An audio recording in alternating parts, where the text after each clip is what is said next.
మాదిగలకు ఏబిసిడి కావాలని, ఎస్సీ వర్గీకరణలో మాదిగలకు అన్యాయం జరిగిందని నినాదిస్తూ ఎంఆర్పిఎస్ చీఫ్ మందకృష్ణ మాదిగ లక్ష డప్పుల కార్యక్రమం, లక్ష డప్పులు వేల గొంతుకలు ఒక కార్యక్రమం చేయబోతున్నాం హైదరాబాద్లో అని చెప్పేసి పిలుపునిచ్చిండు. అసలు అంబేద్కర్ చెప్పిందే ఈ డప్పులు చెప్పులకు దూరంగా ఉండాలి, అందుకే మనం గౌరవం కోల్పోయినాం, దాన్ని మేము వ్యతిరేకిస్తూ ఉన్నాం. సూటు బూటు వేసుకొని చేతిలో రాజ్యాంగాన్ని పట్టుకొని హైదరాబాద్లో మేము చలో మార్చ్ ఒకటి నిర్వహిస్తామని చెప్పేసి ఓయూజేఏసీ నేత, మాజీ AC corporation chairman Pidamarthi Ravi అన్నారు. మన అన్న మనతో ఉన్నారు, అడిగి తెలుస్తున్నాం. అన్న ఏంది మీ కాన్సెప్ట్ ఏంది? లక్ష డప్పుల కార్యక్రమానికి వ్యతిరేకమా, మందకృష్ణకి వ్యతిరేకమా, ఎట్లా ఇది చేయబోతా ఉన్నారు? మందకృష్ణ మాదిగ డిమాండ్కు వ్యతిరేకం కాదు. ఆయన 7% అన్నాడు, మేము 12% అన్నాం. ఇష్యూ అది కాదు. ఆయన ఏబిసిడి సాధించడం కోసం లక్ష డప్పులు 1000 గొంతులు అని చెప్పి మాట్లాడుతూ ఉన్నాడు. నేనేమంటున్నానంటే డప్పులు కొట్టడం అనేది, చెప్పులు కుట్టడం అనేది హీనమైనటువంటి పనులు. అంటే ఒకప్పుడు ఈ డప్పులు చెప్పులు ఏవైతే ఈ సంబంధించిన మాదిగ సామాజిక వర్గం ఈ డప్పులు చెప్పులకే పరిమితం కావడం వల్లనే ఊరికి దూరంగా ఒక వెలివేయబడినట్టుగా ఒక గౌరవం లేని బతుకు, దాన్ని వ్యతిరేకిస్తున్నారా? భారత రాజ్యాంగం రాకముందు, రిజర్వేషన్లు రాకముందు మాదిగలకు చదువు లేనప్పుడు ఆ పని చేశారు మాదిగలు. ఇప్పుడు మళ్ళీ అందులో నుంచి అంటరాంతరం నుంచి బయటపడి చదువుకొని ఉద్యోగాలు పొంది మళ్ళీ డప్పులు పట్టుకొని చెప్పులు కుట్టుకుంటామంటే సమాజం మనని ఇంకా అప్పుడు దూరం పెట్టింది, ఇప్పుడు కూడా దూరం పెడుతుంది. కాకపోతే చదువుకున్న తర్వాత డాక్టర్ బిఆర్ అంబేద్కర్ మార్గంలో నడిచే ఈ సమాజాన్ని, దళిత సమాజానికి నేనేం పిలిపిస్తున్న మాదిగ సమాజానికి వర్గీకరణ చేసుకోవడం కోసం గౌరవనీయమైన పద్ధతులు కూడా ఉన్నాయి. ఆ పద్ధతులు ఏంది? బాబాసాహెబ్ అంబేద్కర్ వేసుకున్నట్టు కూడా సూట్లు వేసుకోవాలి, మంచి బూట్లు వేసుకోవాలి. సమాజంలో అందరు ఎట్లుంటారో వాళ్ళకన్నా ఎక్కువగా గౌరవంగా ఉండాలి. అందుకోసమనే కృష్ణమాదిగా ఏ రోజైతే లక్ష డప్పులు కార్యక్రమాన్ని పెట్టిండో అదే రోజు నేను మాదిగ జాతికి పిలిపిస్తున్నా, సూట్లు వేసుకొని రాండి, బూట్లు వేసుకొని రాండి. మన నినాదాన్ని గౌరవంగా ప్రకటిద్దాం. America president Trump suit boot వేసుకొని ఉంటాడు. అట్లా మాదిగ జాతికి సంబంధించినటువంటి ఒక వ్యక్తి చెప్పింది ఏంటంటే, సూటు బూటు వేసుకున్న కార్యక్రమం రోజున నేను ₹1,00,000 సూట్ వేసుకొని వస్తారు అవి అని నాకు హామీ ఇవ్వడం జరిగింది. అటువంటి వాళ్ళని తయారు చేసుకొచ్చి కృష్ణమాదిగ ఎంతమంది డప్పులు 1000 కార్యక్రమాలు తీసుకొస్తాడో నేను అదే రోజు నేను కూడా సూటు బూటు వేసుకుని తీసుకొచ్చి సమాజాన్ని చూపిస్తాను. అట్లా కాదు ఉండేది, ఇట్లా అని ఉద్యమం చేయొచ్చు, కానీ అది అంటరాని పద్ధతులు కాదు, గౌరవంగా చేస్తుందామని. అంటే డప్పు అనేది ఒక మాదిగ సామాజిక వర్గానికి ఒక చిహ్నంగా చూపిస్తారు, ఆది శబ్దం అని చెప్పేసి చెప్తారు. మేము అడిగిన డిమాండ్లు నెరవేర్చకపోతే చావు డప్పు కొడతాం, ఒకవేళ నెరవేరిస్తే మంచిగా ఏమంటారు తీర్మాన డప్పు కొడతాం అని చెప్పేసి ఇది చేశారు. శబ్దం అనేది, శబ్దం ద్వారా ఒక ప్రకంపన సృష్టించవచ్చు అంటారు కదా. సో మీరు అంటే సూటు పూటు ద్వారా ఎట్లా ఒక మార్పుని, మీరు అనుకునే డిమాండ్ నెరవేర్చాలనుకుంటున్నారు? శబ్దానికి, మందకృష్ణ మాదిగ చెప్పే డప్పు శబ్దానికి మీరిచ్చే సూటు బూటు చేతిలో రాజ్యాంగము ఆ కార్యక్రమానికి తేడా ఏంటి? డప్పు శబ్దానికి భయపడేటోళ్ళు ఈ సమాజంలో ఎవరు లేరు. ఓటుకు భయపడతారు. మా ఓటు మేము వేసుకుంటామంటే వాళ్ళు భయపడతారు, కానీ నువ్వు డప్పు శబ్దం కొడితే భయపడేది ఎవరు? కృష్ణమాదిగ ఏంటంటే సమాజాన్ని భయభ్రాంతులకు గురి చేయడము, సమాజాన్ని భయపెట్టడము, బ్లాక్మెయిల్ చేయడం ఆయనకు అలవాటు. దానిలో భాగమే చేయబోతుండు. భారత రాజ్యాంగాన్ని పట్టుకొని పోతే సమాజం భయపడిపోద్ది. సమాజం చట్టాలు తెలిసిన వాళ్ళు దాని గురించి గౌరవంగా ఆలోచిస్తారు. కృష్ణమాదిగకు చదువు రాదు, ఆయన ఎమ్మడి దిగడానికి చదువు రాదు కదా. అందుకోసమనే ఉద్యమాన్ని గౌరవమైన పద్ధతులు తీసుకోబోలేరు. కదిర కృష్ణ డప్పును పలగొట్టండి అన్నాడు. మన జీవితాలు బాగుపడాలంటే డప్పును పలగొట్టండి, చెప్పులు కుట్టకండి చెప్పిండు. విశారదన్ మహారాజు భారత రాజ్యాంగాన్ని పట్టుకొని 10,000 కిలోమీటర్లు తిరిగిండు. అది చదువుకున్న సమాజంలో ఉన్నటువంటి వ్యక్తులు చేసే పని. కృష్ణమాదిగ ఏజ్ 60 ఏళ్ళు దాటింది కదా, అతను ఇప్పుడున్న డిజిటల్ సమాజానికి సరిపోయిన నాయకుడు. సో పాత పద్ధతులు కాకుండా సరికొత్త పద్ధతిలో మేము మాదిగ ఉద్యమం చేయమంటున్నాం తప్ప, అది డప్పు చెప్పు తప్పని మేము అనట్లే.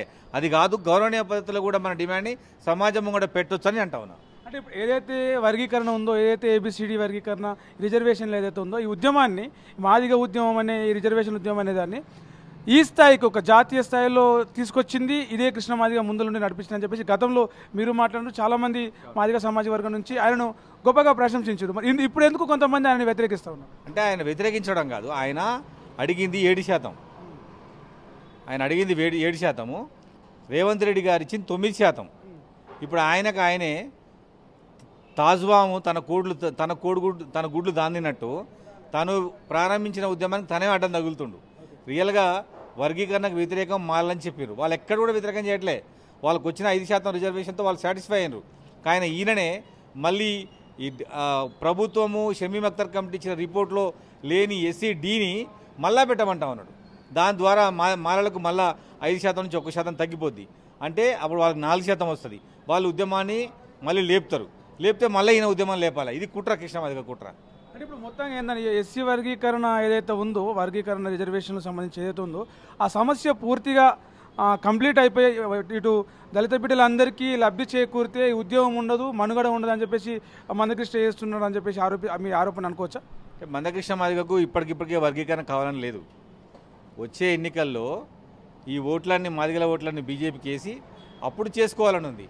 కానీ రేవంత్ రెడ్డి గారికి ఏంటంటే మాదిగల 30 ఏళ్ళ సమస్య పరిష్కారం చేయాలని రేవంత్ రెడ్డి గారికి ఉంది. అందుకోసం ఆయన కమిటీ చేసిండు. సుప్రీంకోర్టు తీర్పు మేరకు కమిటీ చేసి ఆ కమిటీ సిఫార్సులను అసెంబ్లీ ఆమోదించిండు. రేపొద్దున నెక్స్ట్ వచ్చే అసెంబ్లీ సమావేశాల్లో చట్టం చేయబోతా ఉన్నాడు. ఈ చట్టం చేస్తే కృష్ణమాదిగకు పని ఉండదు, ఆయన కార్యకర్తలకు దుకాణం బంద్ అయిపోద్ది. సో దాన్ని ఏంటంటే ఆయన జీవించినంత కాలం ఈ ఉద్యమాన్ని ఆయన కొనసాగించాలని. అందుకోసం ఆయన ఏం చేస్తుండంటే ఎవరైతే వ్యతిరేకించిండ్రో వాళ్ళు మాట్లాడకుండా ఈయనే దాంట్లో పుల్లలు పెడతా ఉన్నాడు. కిరికిరి మాస్టర్ కదా, కాబట్టి దానివల్ల మళ్ళీ ఉద్యమము లేచేటట్టున్నది, మాలడు ఉద్యమం చేసేటట్టు అనిపిస్తుండ్రు. వాళ్ళు 5% రిజర్వేషన్ సాటిస్ఫై అయినరు. ఇప్పటికైనా కృష్ణమాదిగా ఈ పుల్లలు పెట్టేది, కిరికిరి పెట్టి ఆపాలని, మాదిగలకు వచ్చిన 9% తీసుకోవాలి. అదేవిధంగా రేపు కేంద్రం కులగణన చేస్తే, జనాభా లెక్కలు చేస్తే ఎస్సీ రిజర్వేషన్లు 18%కి వస్తే ఖచ్చితంగా మనకు ఇప్పుడున్న దానికన్నా 1% ఎక్కువ వస్తుంది. దాదాపుగా 11% వస్తుంది. మళ్ళా రిజర్వేషన్ల పెరిగినప్పుడు మళ్ళా మాదిగలకు 12% వరకు వస్తుంది. కాబట్టి అటువంటి చట్టం చేయించుకునే ప్రయత్నం చేయాలని, ఇటువంటి పుల్లలు పెట్టేటి, ఈ కిరికిరి పెట్టేటి ఆపాలని కృష్ణమాదిగ విజ్ఞప్తి చేస్తున్నాను.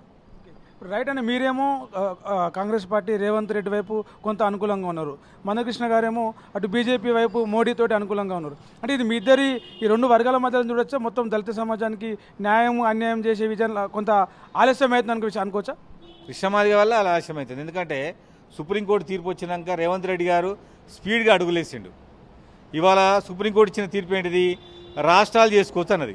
మరి రాష్ట్రం చేసుకున్నప్పుడు ఎవరు ఉండాలి? రేవంత్ రెడ్డి గారి దగ్గర ఉండాలి కదా. మేము కూడా అదే అన్నాం. సరే నువ్వు అంటున్నావు కదా నేనే తెప్పించినా అని, సుప్రీంకోర్టు తీర్పు తెప్పించుకున్నావు, మోడీ కాళ్ళు పట్టుకున్నావు, అమిత్ షా కాళ్ళు పట్టుకున్నావు, ఏం చేసినావు? సుప్రీంకోర్టు తీర్పు వచ్చింది. సుప్రీంకోర్టు ఏమిచ్చింది? రాష్ట్రాలు చేసుకోమన్నది. మరి రాష్ట్రాలు చేసుకున్నప్పుడు ఎవరి దగ్గర ఉండాలి? రేవంత్ రెడ్డి గారి దగ్గర ఉండాలి. రేవంత్ రెడ్డి గారి పక్కన నిలబడి మన మాదిగ సమాజానికి రావాలి మీద ఉన్నవాడు కేతులు ఎత్తేసుకోవచ్చు, వాళ్ళకు డబుల్ బెడ్రూమ్లు అడగవచ్చు, వాళ్ళని ఉద్యమకారులకు గుర్తించమని అడగవచ్చు. ఇవేం అడగకుండా దీన్ని డిలే చేసే ప్రాసెస్ చేస్తుండు. కాబట్టి రాష్ట్ర ప్రభుత్వం చేస్తుంది కాబట్టి రాష్ట్ర ప్రభుత్వంకి అండగా ఉంటున్నాం. ఇది కృష్ణమాదిగ వర్గం, పిడమర్తి వర్గం అట్లా కాదు. ఇద్దరం కొట్లాడేది మాదిగల కోసమే. కాకపోతే తెలంగాణ ప్రభుత్వం చేస్తుంది కాబట్టి తెలంగాణ ప్రభుత్వం వైపు ఉండమంటున్నా. నేను తెలివిగా ఆలోచించి ఒక ల్యాబింగ్ చేసి మాదిగలకు లాభం వచ్చేటట్టు చేయమంటున్నా. అది నా ఆర్గ్యుమెంట్.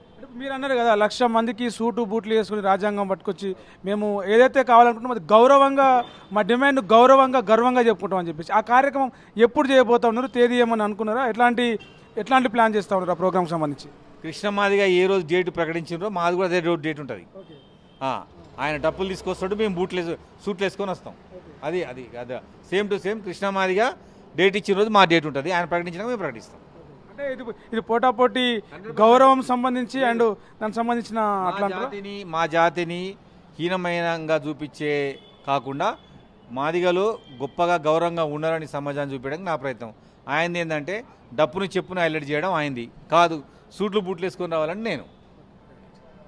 అంటే ఉద్యమం అనేది మాదిగ సామాజిక వర్గానికి న్యాయము, రిజర్వేషన్లో, వర్గీకరణలో ప్రాధాన్యత అనేది ఈ డప్పులు కొట్టి చెప్పులు చేతిలో పట్టుకొని ఇట్లా నిరసనలు, కార్యక్రమాలు, గలాలు కాదు. మేము సూటు బూటు వేసుకొని రాజ్యాంగం చేతిలో పట్టుకొని మా డిమాండ్ మేము గట్టిగా ప్రశ్నిస్తాం. ఏదైతే ఉందో ప్రభుత్వం మెడలు మంచి కాదు, డప్పులు కొట్టి కాదు, గౌరవంగా ఏదైతే మా డిమాండ్ని, మా నినాదాన్ని గౌరవంగా ప్రకటిస్తాం. బాబాసాహెబ్ అంబేద్కర్ చెప్పినట్టుగా గౌరవంగా బతికేందుకు మా హక్కుల కోసం మేము ప్రశ్నిస్తాం. ఆ డేటు కూడా లక్ష డప్పులు ఏ రోజైతే మందకృష్ణ మాదిగ ప్రకటిస్తాడో అదే రోజు కూడా మేము ఆ కార్యక్రమాన్ని నిర్వహిస్తామని చెప్పేసి ఓయూ జేఏసీ నేత పిడమర్తి రవి చెప్తున్నారు.